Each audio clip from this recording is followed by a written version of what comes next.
본격적으로 이야기 시작 전 알려드립니다. 본 채널의 모든 정보는 무료입니다.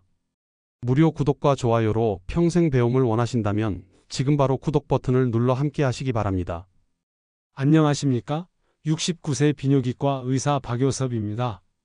오늘 구독자 여러분께 전해드리고 싶은 이야기는 많은 남성분들이 겪으면서도 상의하기 어려워하는 아침 발기의 변화에 관한 것입니다. 제가 40년 넘게 비뇨기과 의사로 일하면서 가장 자주 듣는 고민 중 하나가 바로 이것입니다. 박 선생님, 예전에는 매일 아침이면 자연스럽게 발기가 되었는데 요즘은 그런 일이 점점 드물어집니다. 많은 분들이 처음에는 이제 나도 나이가 들었나 보다 하고 가볍게 넘기시는데 실제로는 이것이 우리 몸이 보내는 매우 중요한 경고 신호일 수 있습니다.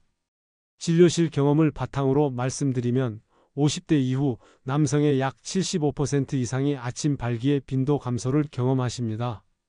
그런데 여기서 중요한 점은 이것이 단순히 나이가 들어서 당연히 일어나는 현상이 아니라는 것입니다.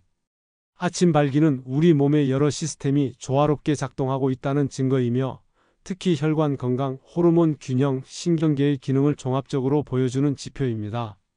환자분들과 상담할 때마다 저는 이렇게 말씀드립니다. 아침 발기의 변화를 관찰하는 것은 마치 정기적인 건강검진을 받는 것과 같습니다. 혈압이나 혈당 수치를 정기적으로 체크하듯이 아침 발기의 패턴도 우리 건강의 중요한 바로미터가 될 수 있습니다. 특히 주목해야 할 점은 이러한 변화가 갑작스럽게 나타났거나 2주 이상 지속될 때입니다. 이는 몸이 우리에게 지금 점검이 필요하다고 보내는 신호로 받아들이셔야 합니다. 단순히 성기능의 문제가 아니라 전체적인 건강 상태를 점검해 볼 필요가 있다는 의미입니다. 많은 분들이 이런 문제를 부끄러워하시거나 혼자서 고민하시는데 이것은 매우 자연스러운 현상이며 적절한 관리와 생활 습관 개선을 통해 충분히 개선될 수 있는 문제입니다. 앞으로 이어질 내용에서 그 방법들을 자세히 말씀드리겠습니다. 그렇다면 정확히 우리 몸에서는 밤사이 어떤 일이 일어나는 것일까요? 많은 분들이 아침 발기에 대해 오해하고 계시는 부분이 있습니다. 나이가 들면서 성적 관심이 줄어서 그런 거 아니냐거나 방광이 가득 차면 그것 때문에 발기가 된다는 식의 설명들은 사실과 다릅니다. 제가 의과대학에서 학생들을 가르칠 때마다 강조하는 부분이 바로 이것입니다. 아침 발기는 우리가 잠든 사이 몸에서 진행되는 일종의 자가 진단 시스템이라고 할 수 있습니다. 마치 자동차가 시동을 걸 때마다 각종 시스템을 점검하는 것처럼 우리 몸도 매일 밤 자체적인 점검 과정을 거치는 것입니다.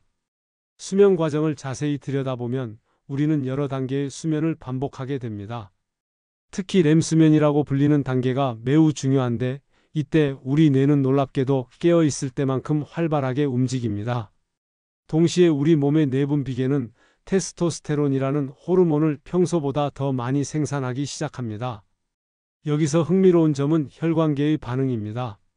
이때 생성되는 일산화질소라는 물질이 혈관을 부드럽게 확장시키면서 음경 내부의 해면체라는 조직으로 혈액이 풍부하게 공급됩니다.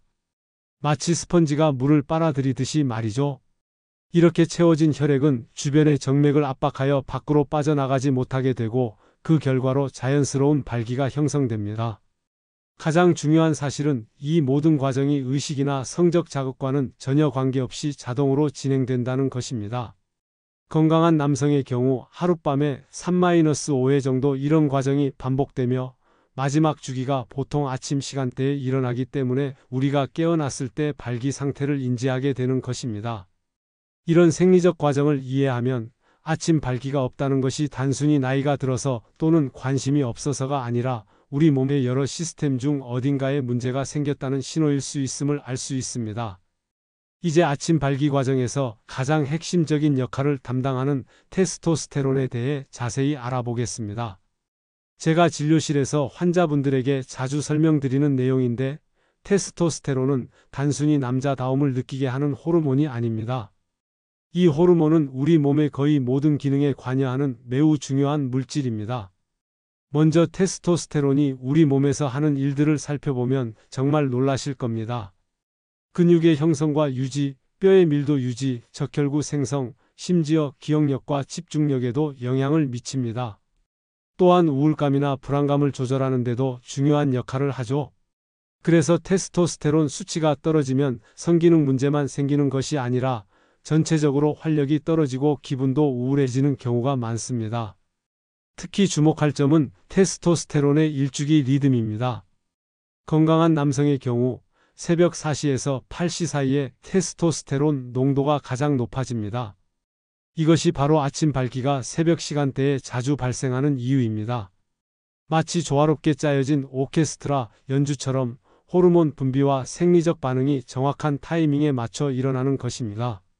그런데 안타깝게도 연령이 증가함에 따라 이 조화로운 시스템에 변화가 생기기 시작합니다. 의학 문헌에 따르면 30대부터 테스토스테론 농도가 조금씩 감소하기 시작하는데 이는 마치 시간이 지남에 따라 배터리가 서서히 방전되는 것과 비슷합니다. 처음에는 그 변화를 거의 느끼지 못하지만 10년, 15년이 지나면서 그 누적된 효과가 나타나기 시작합니다. 하지만 더 중요한 사실은 이러한 감소가 단순히 나이 때문만은 아니라는 것입니다. 제가 환자분들을 진료하면서 발견한 흥미로운 패턴이 있습니다. 같은 50대라도 생활 습관에 따라 테스토스테론 수치가 천차만별이라는 점입니다.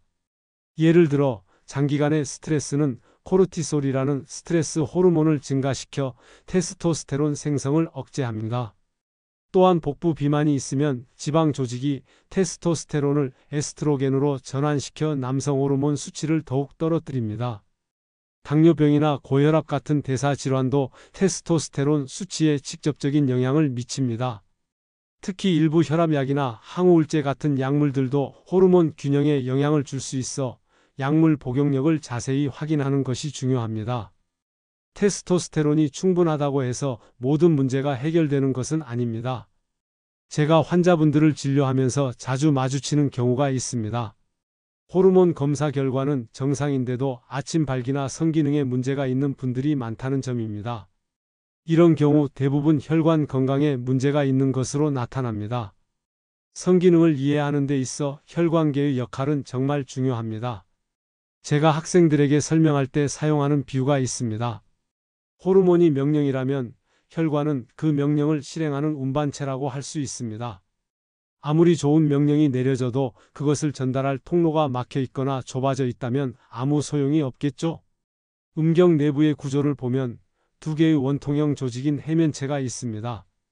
이 해면체는 마치 촘촘한 바다 스펀지와 같은 구조로 혈액이 들어오면 부풀어 오르면서 딱딱해집니다. 그런데 이 과정이 성공하려면 몇 가지 조건이 반드시 충족되어야 합니다. 첫째, 혈관 내벽에서 일산화질소라는 물질이 적절히 분비되어야 합니다. 이 물질은 혈관을 이완시켜 혈류를 증가시키는 역할을 합니다. 둘째, 혈액 자체가 깨끗하고 점도가 적절해야 합니다. 마지막으로 해면체 주변의 정맥이 적절히 수축하여 들어온 혈액이 빠져나가지 않도록 해야 합니다. 그런데 현대인의 생활 습관은 이 모든 과정을 방해하는 요소들로 가득합니다.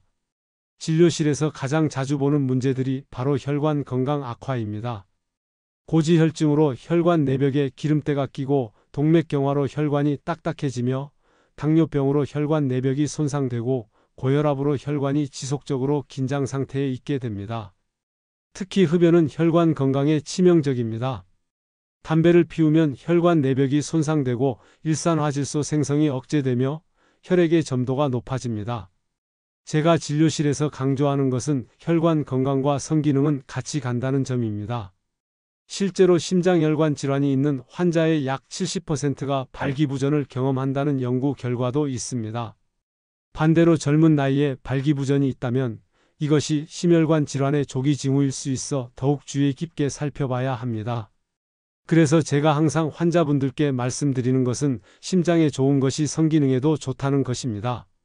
규칙적인 운동, 금연, 적절한 체중 관리, 건강한 식습관, 이 모든 것이 혈관 건강을 개선시키고 결과적으로 아침 발기 능력도 회복시킬 수 있습니다.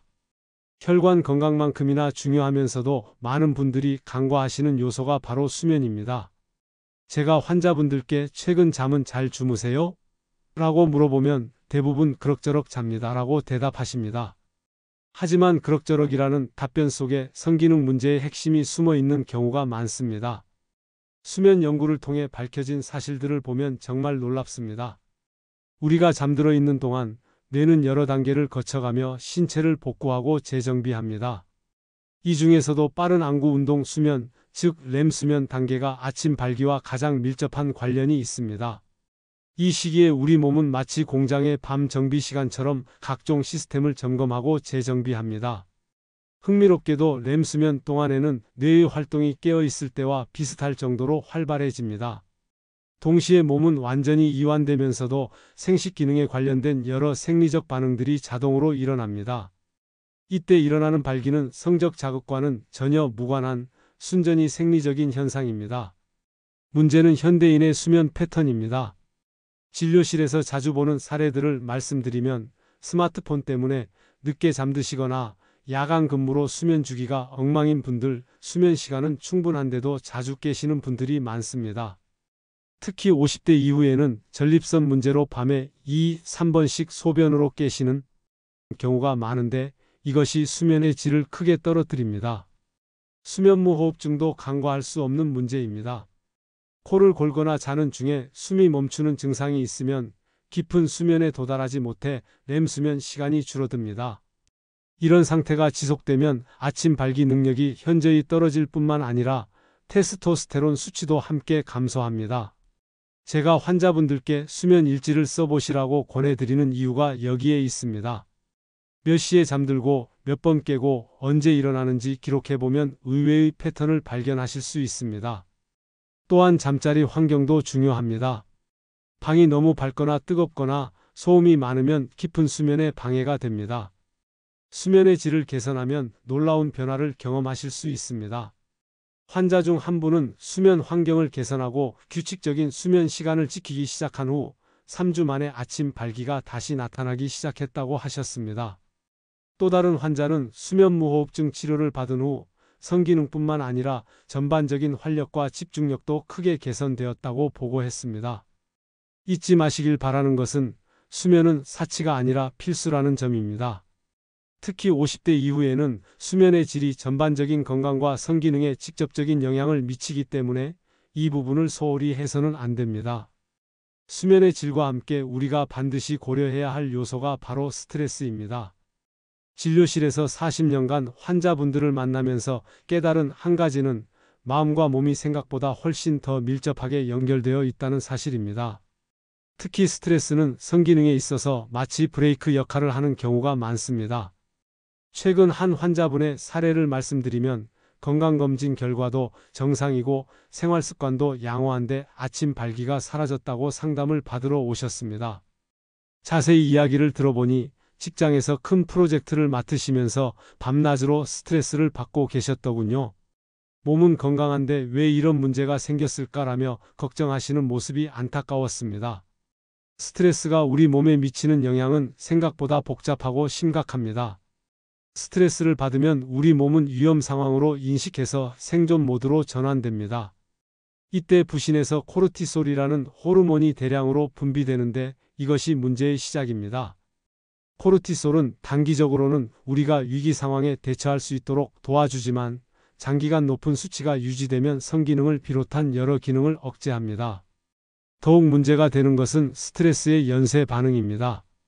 높은 코르티솔 수치는 테스토스테론 생성을 직접적으로 억제하고 동시에 혈관을 수축시켜 혈류를 감소시킵니다. 마치 배관에 압력이 가해져 물이 잘 흐르지 않는 것과 같은 원리입니다. 게다가 스트레스는 수면의 질도 떨어뜨려서 앞서 말씀드린 수면 중 회복 과정도 방해하게 됩니다. 여기서 가장 안타까운 점은 악순환의 고리가 형성된다는 것입니다.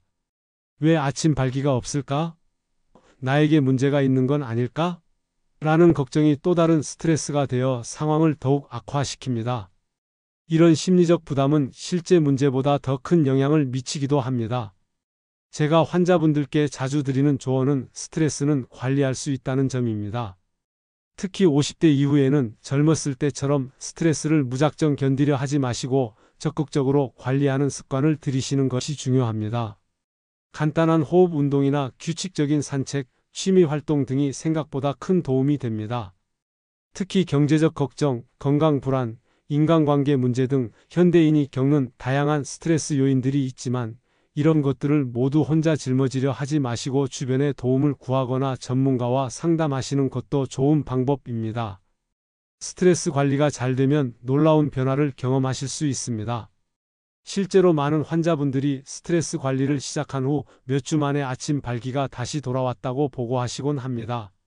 몸과 마음은 하나라는 말이 정말 맞는 것 같습니다. 이제 가장 실용적이면서도 중요한 질문에 대해 답해 보겠습니다. 도대체 언제부터 걱정해야 하는 걸까요? 진료실에서 환자분들이 가장 자주 물어보시는 질문 중 하나입니다. 많은 분들이 작은 변화에도 크게 불안해하시거나 반대로 심각한 신호를 무시하고 계신 경우가 있어 이 부분을 정확히 구분해 드리고 싶습니다. 먼저 일시적인 현상부터 살펴보겠습니다. 예를 들어 연말연시에 과음과 늦은 수면으로 며칠간 아침 발기가 없었다거나 중요한 업무나 시험 때문에 극심한 스트레스를 받은 기간 동안 변화가 있었다면 이는 대부분 자연스럽게 회복됩니다. 또한 감기약이나 항히스타민제 같은 약물을 복용한 후 일시적으로 이런 현상이 나타날 수도 있습니다. 하지만 기간이 가장 중요한 판단 기준이 됩니다. 제가 환자분들께 말씀드리는 것은 2주의 법칙입니다. 특별한 이유 없이 2주 이상 아침 발기가 나타나지 않는다면 이때부터는 좀 더 주의 깊게 관찰해 볼 필요가 있습니다. 특히 다른 증상들이 동반되는지 확인하는 것이 중요합니다. 주의해야 할 동반 증상들로는 지속적인 피로감, 아무것도 하기 싫은 무기력감, 예전에 즐기던 취미나 활동에 대한 관심 상실, 수면 패턴의 급격한 변화, 체중 증가 또는 감소, 기억력이나 집중력 저하 등이 있습니다. 이런 증상들이 함께 나타난다면 단순히 성기능의 문제가 아니라 전반적인 건강 상태가 균형을 잃었다는 신호일 가능성이 높습니다. 여기서 중요한 점은 자가 진단에 대한 올바른 접근입니다. 아침 발기가 없다고 해서 즉시 발기부전이라는 진단을 내리는 것은 성급합니다. 하지만 반대로 나이가 들면 당연한 것이라며 무작정 방치하는 것도 바람직하지 않습니다. 많은 환자분들이 초기 단계에서 적절한 생활습관 조정을 통해 자연스럽게 회복되는 것을 보았습니다. 특히 중요한 것은 기회의 창을 놓치지 않는 것입니다. 초기 단계에서는 약물 치료 없이도 식습관 개선, 규칙적인 운동, 스트레스 관리, 수면 환경 개선 등의 간단한 조치만으로도 좋은 결과를 얻을 수 있습니다. 하지만 문제가 장기화되면 회복하는 데 더 많은 시간과 노력이 필요하게 됩니다. 제가 환자분들께 권해드리는 것은 일종의 건강일지를 작성해 보시는 것입니다. 아침 발기의 유무뿐만 아니라 수면 시간, 스트레스 수준, 식습관, 운동 여부 등을 간단히 기록해 보시면 패턴을 파악하는 데 도움이 됩니다. 또한 이런 기록은 나중에 의사와 상담할 때도 매우 유용한 자료가 됩니다. 기억하시길 바라는 것은 우리 몸은 항상 회복의 기회를 가지고 있다는 점입니다. 나이가 들어도 적절한 관리와 주의를 기울이면 충분히 건강한 성기능을 유지할 수 있습니다. 이제 가장 실용적인 부분, 즉 실제로 어떻게 하면 아침 발기를 자연스럽게 되찾을 수 있는지에 대해 말씀드리겠습니다. 제가 수많은 환자분들과 함께 검증한 방법들로 복잡하거나 어려운 것이 아니라 일상생활에서 쉽게 실천할 수 있는 것들입니다. 먼저 움직임에 대해 이야기해 보겠습니다. 운동하세요라고 하면 많은 분들이 헬스장에 가서 무거운 기구를 들어야 한다고 생각하시는데 전혀 그렇지 않습니다. 저는 환자분들께 하루 30분 식후 산책을 가장 먼저 권해드립니다. 특히 저녁 식사 후 가벼운 산책은 혈당 조절에도 도움이 되고 스트레스 해소에도 좋습니다. 여기에 일주일에 2~3번 정도 좀 더 활발한 활동을 추가하시면 더욱 좋습니다. 수영, 자전거 타기, 등산 등 본인이 즐길 수 있는 활동을 선택하시는 것이 중요합니다. 중요한 것은 강도보다 꾸준함입니다. 무리해서 한 번 많이 하는 것보다 적당한 강도로 지속하는 것이 훨씬 효과적입니다. 다음으로 식습관 개선입니다. 저는 환자분들께 혈관 건강에 좋은 음식이 성기능에도 좋다고 설명합니다. 특히 지중해식 식단이 도움이 됩니다. 올리브 오일, 견과류, 푸른잎 채소, 토마토, 생선 등을 중심으로 식사를 구성하고 특히 정제된 설탕과 트랜스 지방이 많은 가공식품은 피하시는 것이 좋습니다. 실제 한 환자분은 매일 아침 아보카도, 토스트와 베리류를 드시고 저녁에는 구운 연어나 고등어를 드시기 시작하면서 3개월 만에 혈관 건강이 크게 개선되었다고 하셨습니다. 또한 녹차나 홍삼차 같은 천연 음료도 혈액순환에 도움이 됩니다. 수면 환경을 개선하는 것도 매우 중요합니다. 침실 온도는 18에서 20도 정도로 시원하게 유지하고 가능한 한 어둡게 만드십시오. 특히 블루라이트 차단 안경을 착용하거나 스마트폰의 야간 모드를 활용하시는 것도 좋습니다. 자기 전 이 시간은 카페인을 피하고 1시간 전부터는 전자기기 사용을 자제하시는 것이 좋습니다. 스트레스 관리에 대해서도 구체적인 방법을 제안드립니다. 복잡한 명상보다는 간단한 호흡 운동부터 시작해 보세요. 4초 동안 숨을 들이마시고 4초 동안 멈추고 4초 동안 내쉬는 호흡법을 하루 5분씩만 실천해도 효과를 느끼실 수 있습니다. 또한 정기적인 건강검진도 잊지 마세요. 혈압, 혈당, 콜레스테롤 수치를 정기적으로 체크하고 필요하다면 심혈관 전문의나 비뇨기과 전문의와 상담을 받아보시는 것이 좋습니다. 마지막으로 강조하고 싶은 것은 일관성입니다. 이런 변화들을 단 며칠 실천하고 즉각적인 결과를 기대하시면 안 됩니다. 대부분 4에서 6주 정도 꾸준히 실천했을 때 눈에 띄는 변화를 느끼실 수 있습니다. 조급해하지 마시고 하나씩 차근차근 실천해 나가시기 바랍니다. 앞서 말씀드린 운동과 식습관 개선도 중요하지만 실질적으로 가장 큰 변화를 만들어내는 것은 스트레스 관리입니다. 제가 40년간 환자분들을 진료하면서 확인한 것은 스트레스 관리가 잘 되는 분들이 다른 방법들의 효과도 더 빨리 경험한다는 점입니다. 스트레스 관리라고 하면 많은 분들이 복잡하고 어려운 것으로 생각하시는데 실제로는 매우 간단한 일상의 습관들로 충분합니다. 예를 들어 제가 환자분들께 가장 많이 권해드리는 오감 활용법이 있습니다. 스트레스를 받을 때 주변에서 눈에 보이는 것 5가지, 귀로 들리는 것 4가지, 피부로 느끼는 것 3가지, 냄새 2가지, 맛 1가지를 찾아보는 방법입니다. 이렇게 하면 자연스럽게 현재에 집중하게 되면서 과도한 긴장이 풀어집니다. 또 다른 효과적인 방법은 감사 일기입니다. 매일 자기 전에 그날 감사했던 일 3가지를 적어보는 것만으로도 스트레스 호르몬 수치가 크게 감소한다는 연구 결과가 있습니다. 거창한 것일 필요는 없습니다. 오늘 날씨가 좋았다. 맛있는 식사를 했다. 가족과 대화를 나누었다 정도의 소소한 것들도 충분합니다. 흥미롭게도 많은 환자분들이 취미 활동을 통해 큰 변화를 경험하셨습니다. 특히 손을 사용하는 활동들이 효과적입니다. 모형 만들기, 목공예, 원예, 그림 그리기 등은 집중력을 요구하면서도 성취감을 주어 스트레스 해소에 매우 좋습니다. 한 환자분은 퇴근 후 매일 30분씩 작은 텃밭을 가꾸기 시작하면서 불면증과 함께 성기능 문제도 자연스럽게 개선되었다고 하셨습니다. 또한 사회적 연결도 중요합니다. 나이가 들면서 친구나 지인과의 만남이 줄어드는 경우가 많은데 정기적인 만남을 유지하는 것이 스트레스 관리에 큰 도움이 됩니다. 동네 산책 모임, 취미 동호회 또는 온라인 커뮤니티 참여 등도 좋은 방법입니다. 특별히 강조하고 싶은 것은 완벽주의에서 벗어나기입니다. 많은 분들이 모든 것을 완벽하게 실천해야 한다는 부담감 때문에 오히려 스트레스를 받으시는 경우가 있습니다. 그러나 실제로는 작은 실천들이 쌓여서 큰 변화를 만들어냅니다.